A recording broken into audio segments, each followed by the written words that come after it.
Thursday, and lucky for me, I get to do 2 of these today. If you haven't already seen the Jack Frags reaction video, check that out. But we're about to get into Inside Star Citizen this week, looking like we're focusing on rivers, but we've also got some reputation news inbound. I'm excited to hear more about that. That's a great way for them to expand gameplay. So let's dive into it. I'll be here to give you a little bit of context and fill in some blanks if there are any, but just want to enjoy it with you guys. Let's watch.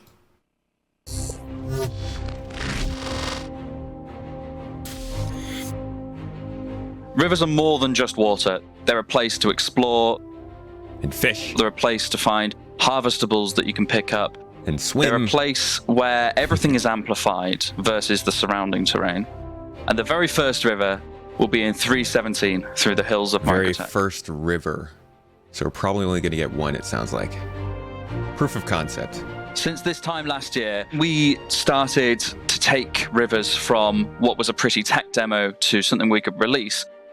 We thought we were ready to put this out in 316. Oops. We were pretty happy with what we had, but we still needed some more changes to bring it ready to put out into the PU. It's fair. Happens We often. started by doing a refactor all of our object scattering so we could have far more power. It's worth noting that none of this was even scheduled for 360. Like, we never saw this stuff. This happens every couple of quarters, maybe every quarter. We get features that come into these patches that aren't listed, that somebody happens to be able to finish or complete in a certain amount of time. So, you know, it's a nice surprise sometimes. Even if it's not gameplay related, still positive. Power and far more performance when we're distributing objects across the planet. One of the biggest things I wanted to improve as well was to increase the density around the rivers, but without increasing the global density of our objects, this was going to be difficult, which led me to work on on-demand spawn points, a system where we can pass a position to the biome builder and it will automatically scatter appropriate assets at that location. They're like straight up doing R&D on this stuff as they make it. Along the length of the river and around the basin. It looks really good though. One of the major things that we had to add was dressing presets, which allow us to add specific objects around locations like rivers. And we also had to build the river mesh from the ground up, which involves spline mesh building, which took a long time. So that seems like, this looks like they expanded quite a bit on last year's little look we got in January. Spline mesh. They're saying they needed to redo some of this, I think, with the Building, spline which meshing. took a long time. Interesting. That did sadly mean that we missed 316, but it's all the better for it, as we've worked on all of these different interactions for the player with the rivers. For example, as of 317, you may now walk down into rivers and oceans as long as you are wearing a helmet. We can walk and walk. You may explore underwater. You keep your helmet on, you won't drown. It's a start. I'll take it for now. You can now drive gravlev bikes over both oceans and rivers. That's cool. Without just falling through and exploding. Water's a thing, finally. We also have harvestables around the river's edge for you to explore and collect. Okay, see, now that's not insignificant. Yes, the harvestables aren't that interesting yet, but this means that now anytime they build something in, they have a place to put it. And honestly, one of the biggest problems with exploration gameplay right now is that you don't really know where to explore to find what you want. So having a place that we know we can go if we want to go on an expedition and find some harvestables, there you go. And it's also beautiful.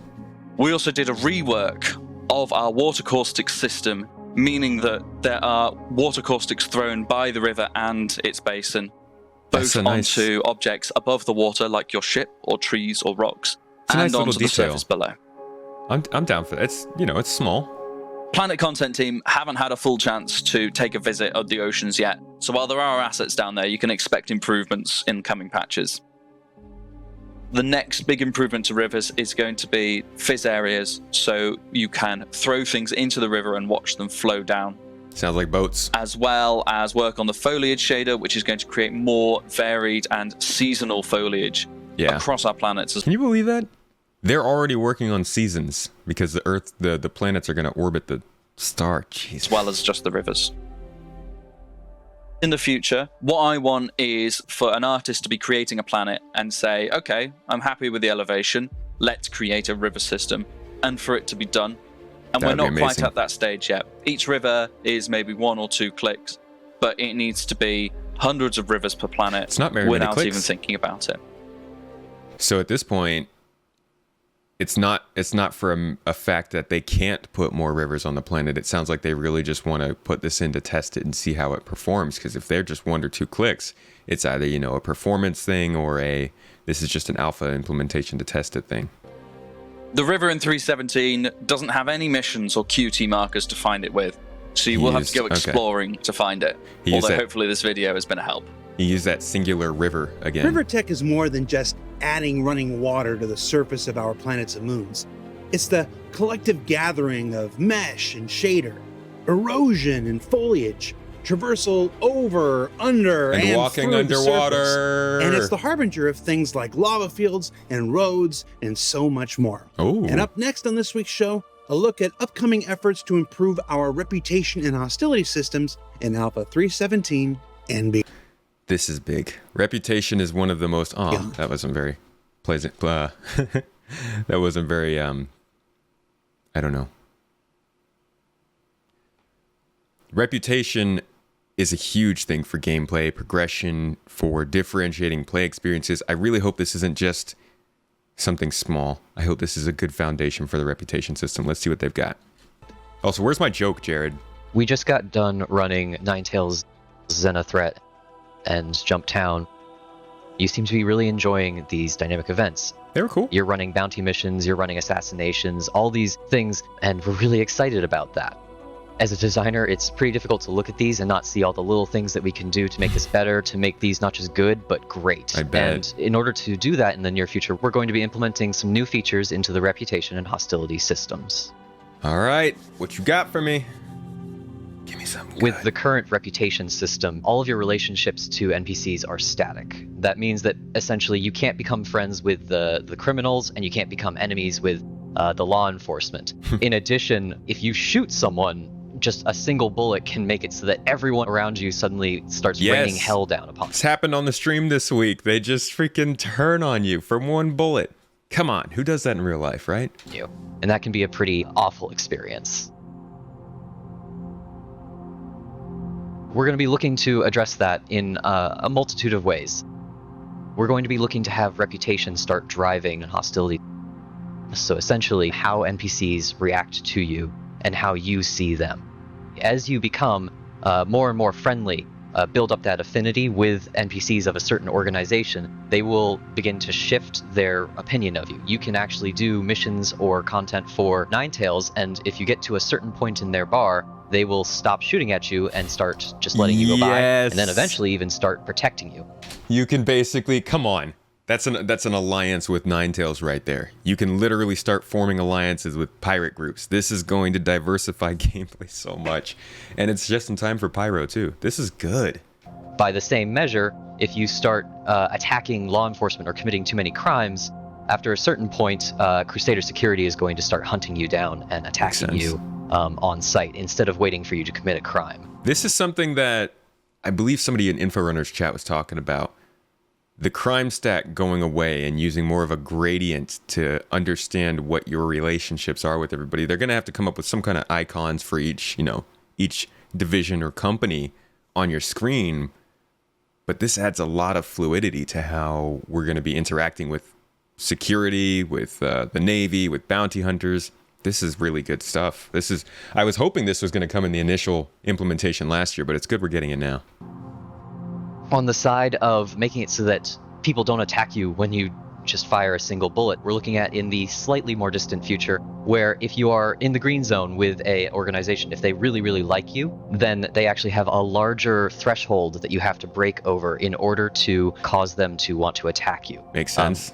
We don't want it to be global so that players can't abuse it, but we do want it to be something that is a bit of a benefit if you go and make friends with these people. I kind of have that benefit with tomatoes. In 317, these changes are going to be largely invisible to players. I don't mind if I shoot them. It's really more about, at this point, giving the feature and the tools to our developers so that we can continue building the content that our players and our developers really want in 318 and onward. Okay, so it's kind of like how they did the initial reputation. They brought it into the game December of 2020, but we couldn't actually see it or understand what was going on until I think it was about April of 2021. So We'll probably end up getting this doing some functioning in the background in 3.17, and then maybe 3.18 we'll get to see what's actually happening.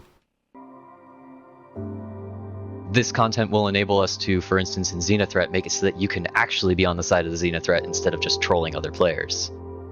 In addition, for Jumptown, this will help us to sort of patch some of the holes where players can exploit the system by grabbing a quick crime stat after they've already pulled out their packages and not have to actually fight people in order to get their drugs.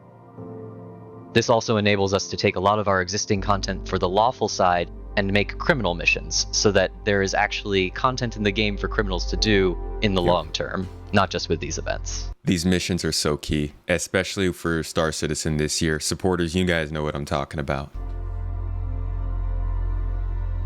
It's good stuff.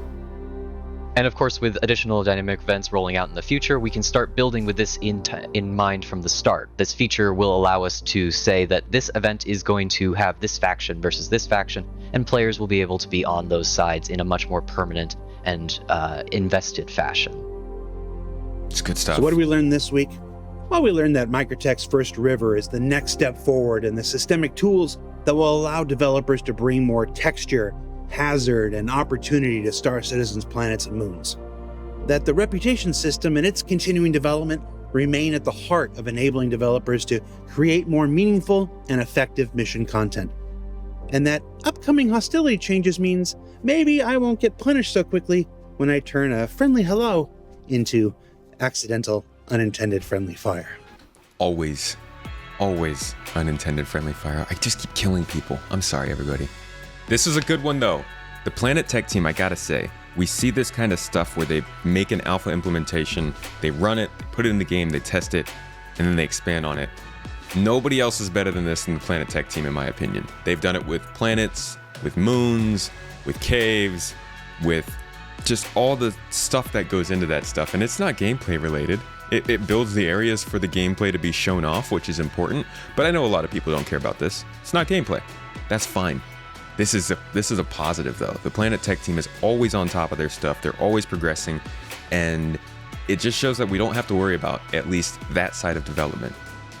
Now, on the other side of development, on reputation, these are also pretty good advancements. I mean, it's going to be really nice to be able to start picking sides and aligning with a group in the long term. I don't know. This is good stuff. We don't know how soon it's going to be coming. It sounds like we probably should be waiting until 3.18, 3.19 for this to start really taking any effect, but it's a good sign. I'm glad to hear them talking about this stuff. I'm glad they're focusing on reputation, and I'm glad they're focusing on missions, it seems. This has been Inside Star Citizen with me kind of like just watching it. Hope you enjoyed it, guys. If you want more content, feel free to follow this channel, follow my main channel, and check out the live stream. I'll see you next week.